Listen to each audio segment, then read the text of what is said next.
Madam ఎక్కువగా ప్రజలు ఈ సైబర్ క్రైమ్స్ బారిన పడుతున్నారు. ఎక్కువగా మోసాలు లేటెస్ట్‌గా ఏం మోసాలు జరుగుతున్నాయి మేడం? ఇప్పుడు లేటెస్ట్ గా మాకు కంప్లైంట్స్ ఎక్కువ వస్తున్నాయి అయితే ఫెడెక్స్ ఫ్రాడ్స్, ట్రేడింగ్ ఫ్రాడ్స్ హ్మ్. ఇవి ఎక్కువ వస్తున్నాయి అన్నమాట. అంటే ఏంటి మేడం మీరు చెప్పింది? ఆ! ఫెడెక్స్ ఫ్రాడ్స్ అంటే మనకి ఫెడెక్స్ అనేది ఒక కొరియర్ కి సంబంధించిన కంపెనీ అన్నమాట. ఈ ఫెడెక్స్ నుంచి మీకు ఇల్లీగల్ డ్రగ్స్ గానీ, హ్మ్. ఇల్లీగల్ సంబంధించిన ఐటెమ్స్ వచ్చినాయని చెప్పి మనకి కాల్ చేస్తారు. హ్మ్. కాల్ చేసిన తర్వాతకి మీకు మీ పార్సెల్‌లా, కొరియర్‌లా గానీ ఇల్లీగల్ డ్రగ్స్ గానీ, ఇంకా బ్యాంక్ బుక్స్ ఉన్నాయి, సిమ్స్ ఉన్నాయి. అట్లా ఇల్లీగల్ ఐటెమ్స్ ఉన్నాయని చెప్పి హ్మ్. మిమ్మల్ని సైబర్ క్రైమ్ ముంబైకి గానీ, ఏదో సైబర్ క్రైమ్ పోలీస్ వాళ్ళకి కాంటాక్ట్ చేస్తున్నాము. హ్మ్. మీరు స్కైప్‌లో వీడియో కాల్ మాట్లాడాలని చెప్పి మనకి ఫస్ట్ చెప్తారనమాట. మనకి అసలు ఫస్ట్ ఆ కాల్ వచ్చినప్పుడు మనం ఏం చేస్తాం? భయపడిపోతాం. అవును. మన పేరు మీద మన పేరు అట్లా పేరు గానీ, ఆధార్ నంబర్ గానీ ఏదో అవునండి. ఒకటి చెప్తారనమాట. హ్మ్.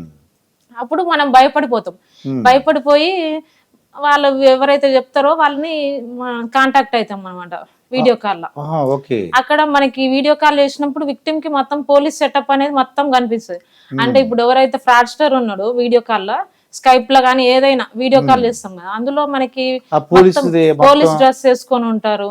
ఎనక గూడా మనకి పోలీస్‌కి సంబంధించినయి అన్నీ కనిపిస్తాయన్నమాట. హ్మ్.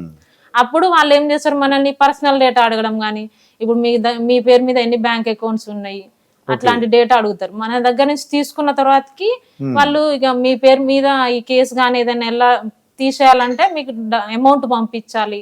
అట్లా హ్మ్. థ్రెటన్ చేస్తారనమాట. ఓకే. ఇప్పుడు మేమేం చేయలేదు అని ఒప్పుకున్నా గూడా సరే వెరిఫికేషన్ పర్పస్ ఫస్ట్ అయితే మీరు అమౌంట్ పంపియండి. హ్మ్. తర్వాత మళ్ళా మేము రీఫండ్ చేస్తామని గానీ అట్లా చెప్పి ఎలానో అలా వాళ్ళ దగ్గర నుంచి అమౌంట్ అనేది ట్రాన్స్‌ఫర్ చేపించుకుంటారనమాట. అసలు వీళ్ళ నంబర్ ఎలా వస్తుందంటారు మేడం వాళ్ళకి? అంటే ఇప్పుడు ఈ సైబర్ క్రైమ్ చేసే వాళ్ళకి మన నంబర్‌లు వాళ్ళకెలా వస్తున్నాయండి? ఇప్పుడు డేటా లీకేజ్ అనేది చాలా ప్లేసెస్‌లో జరుగుతుంటది. మన షాపింగ్ మాల్స్‌కెళ్ళినప్పుడు కూడా మన ఫోన్ నంబర్స్ అనేది, మన కూపన్స్ వస్తాయని రాసియ్యడం గానీ, అవునండి. ఇంకా కొన్ని ప్రైవేట్ బ్యాంక్స్ నుంచి గానీ, ఎక్కడి నుంచైనా ఓకే. డేటా లీకేజ్ అనేది జరుగుతుండొచ్చు. ఆ! ఆ! హ్మ్. ఆ! అక్కడే అవ్వచ్చమాట ఇది. హ్మ్. తర్వాత ఒక్కసారి చూసాను బయట కొన్ని దగ్గర మేము డ్రా ఉందండి. మీ నంబర్ రాసివ్వండి గిఫ్ట్ ఇస్తాం అంటుంటారు. అవునవును. ఆ! షాపింగ్ మాల్స్‌లా చాలా వరకు మనకి ఇంత 5000 షాపింగ్ చేస్తే మన పేరు మీద గిఫ్ట్స్ వస్తాయని వోచర్స్ ఇస్తారు. మనం అది ఫిల్ చేసి ఇచ్చినాక వాళ్ళు డేటా అనేది అమ్ముకుంటారనమాట. అమ్మకుండా అది ప్రాబ్లమ్ అక్కడొస్తుంది. అక్కడి నుంచి గానీ ఇంకా డేటా లీకేజ్ అనేది జరుగుతున్నది. మా ఓన్ సిస్టర్‌ని ఒక గూగుల్ పేలో 600 పంపించమన్నానండి. భయపడిపోయిందండి. ఏంటక్కా అని అడిగాను. అడిగితే చెప్పిందనమాట. మొన్న ఒక ఏదో తెలిసినోళ్ళ ఇంటి దాని నుంచి ఆపదలో ఉన్నాను డబ్బులు పంపించమని అందంట. అంటే అతని ఫోన్ హ్యాక్ అయిపోయిందనమాట. ఓకే. అందుకు భయపడిందనమాట అండి.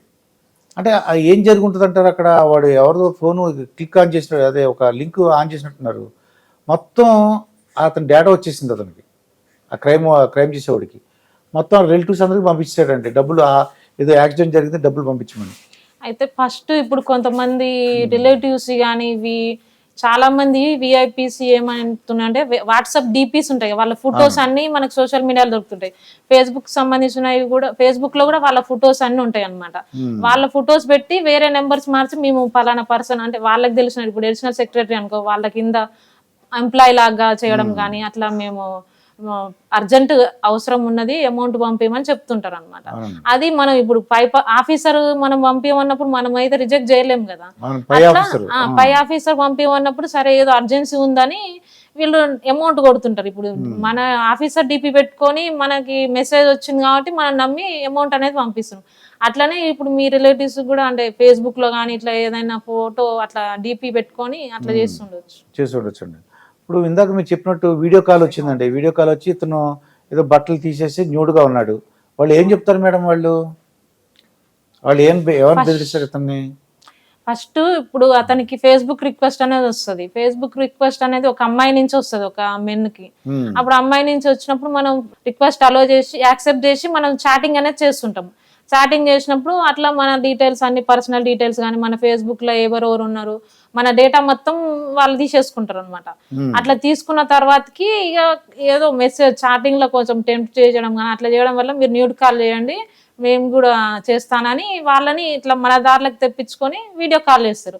వీడియో కాల్ చేసినప్పుడు డైరెక్ట్ వాళ్ళు స్క్రీన్ రికార్డ్ చేసేసుకుంటారు. హ్మ్. స్క్రీన్ రికార్డ్ చేసుకున్నాక మళ్ళీ ఇతన్నే బెదిరిస్తారనమాట.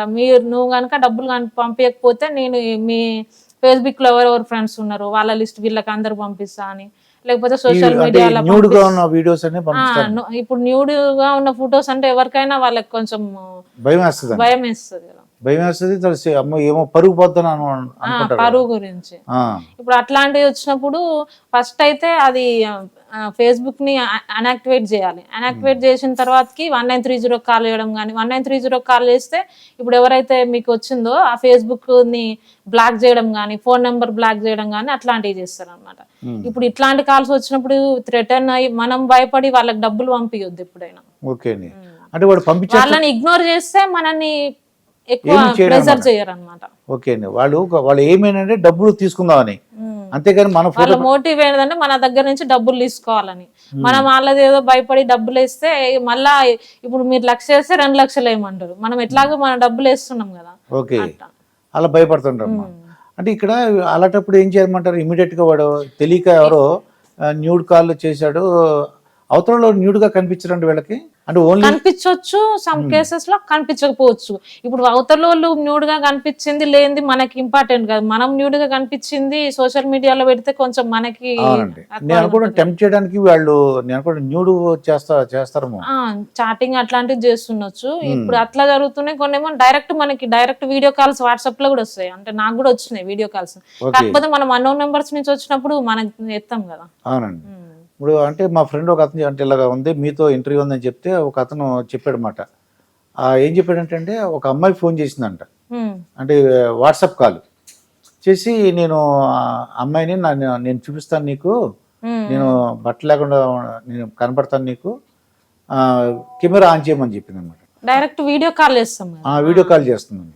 ఆ వీడియో కాల్ చేసినప్పుడు వాళ్ళు ఏం చేసుకుంటారు, అవతల పర్సన్ సరే మనం నమ్మడమో నమ్మకపోవడమో వీడియో కాల్ ఆన్ చేయంగానే వాళ్ళు స్క్రీన్ రికార్డ్ అనేది చేసుకుంటారు. ఇప్పుడు అవతల పర్సన్ న్యూడ్ గా ఉండొచ్చు, మనం న్యూడ్ గా ఉండకపోవచ్చు. అట్లా వీళ్ళు న్యూడిటీ ఉన్నది కదా, దాన్ని అడ్డు పెట్టుకొని డబ్బులు అడగడం చేస్తారు. ఒకసారి 2 సార్లు వాళ్ళు న్యూడ్ గా ఉండటం చూపిస్తారు అనుకుంటా మేడం. చూపిస్తారు. లేకపోతే వీడు 2 సార్లు చేశారు కదా అని చెప్పేసి 3వసారి వీడు బట్టలు తీసేస్తాడు. అదే. అప్పుడు ఇమీడియట్ గా ఏం చేయమంటారండి? వాళ్ళని ఎలా రక్షించాలి మనం?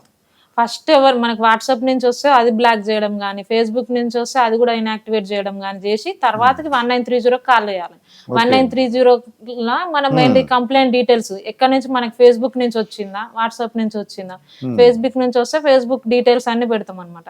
వాట్సాప్ నుంచి వస్తే వాట్సాప్ నుంచి, ఫోన్ నెంబర్ నుంచి వస్తే ఫోన్ నెంబర్ నుంచి, అవన్నీ డీటెయిల్స్ అందులో మనం ఫిల్ చేస్తే 1930 వాళ్ళు ఏం చేస్తారంటే అవి బ్లాక్ చేయడం చేస్తారు అనమాట. ఇప్పుడు రీసెంట్ గా కంబోడియా నుంచి కొంతమంది బాధితులాగా బయటకు వచ్చారండి. మన ఆంధ్రప్రదేశ్ కానీ ఇక్కడ కొంతమంది రక్షింపబడ్డారు. అంటే లోకేష్ గారు కొద్దిగా హెల్ప్ చేశారని చెప్తున్నారు. అది ఎలా, అదేంటి మేడం, అది ఏంటో మీకు ఐడియా ఉందా మేడం? అది అంటే ఇక్కడ నుంచి కొంతమంది